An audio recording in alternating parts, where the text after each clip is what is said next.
Je continue avec le fonctionnement de l'univers. Au fur et à mesure que j'enregistre ces vidéos, me vient des tas de choses à te dire pour pouvoir t'aider.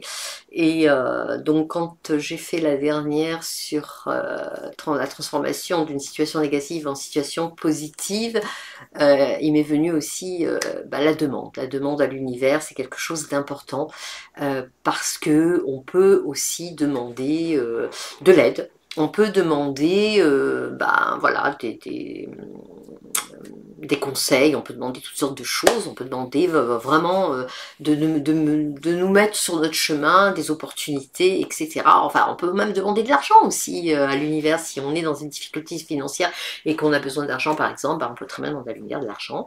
Et voilà, donc c'est important aussi de savoir demander parce que souvent on m'a dit, moi je demande, mais j'ai rien. Eh oui, j'ai de me rire. Donc ça peut arriver que...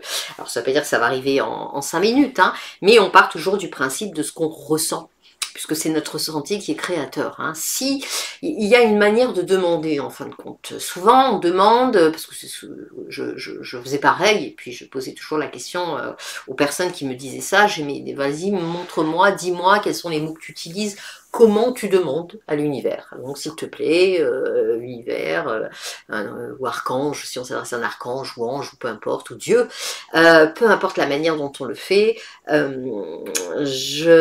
bien voilà, est-ce que j'aurais besoin de si, j'aimerais une nouvelle maison, j'aimerais un nouveau travail, j'aimerais, peu importe ce que j'aimerais, mais voilà comment on demande. Et pourtant, quand on demande comme ça, eh bien, si je t'invite à le faire, hein, en direct, eh bien, si tu descends dans tes tripes, si tu descends dans ton ressenti, qu'est-ce que tu ressens? Eh bien, tu ressens le manque. Tu ressens le manque de ce que tu n'as pas, le vide de ce que tu n'as pas, le fait de ne pas avoir cette chose-là, et ça te fait naître une émotion négative qui peut être aussi de frustration. Hein, j'ai souvent parlé de frustration avec le fonctionnement de l'univers. Hein. Donc, quand tu demandes de cette façon, avec le ressenti du manque, eh bien, tu tends ton petit bol vide qui demande du manque, et l'univers t'envoie des occasions d'en ressentir, de ressentir le manque, multiplié par 10, multiplié par 100, multiplié par 1000. Voilà, ça c'est très important aussi de savoir demander en faisant attention à la manière dont on demande, en n'ayant surtout pas d'émotion d'émotions négatives, en ne faisant pas vivre une émotion négative. Alors là, tu vas me dire, eh bien, comment je fais? Eh bien, voilà. Eh bien, justement, il faut demander différemment. Il faut demander d'une manière où on ne va pas impliquer une émotion.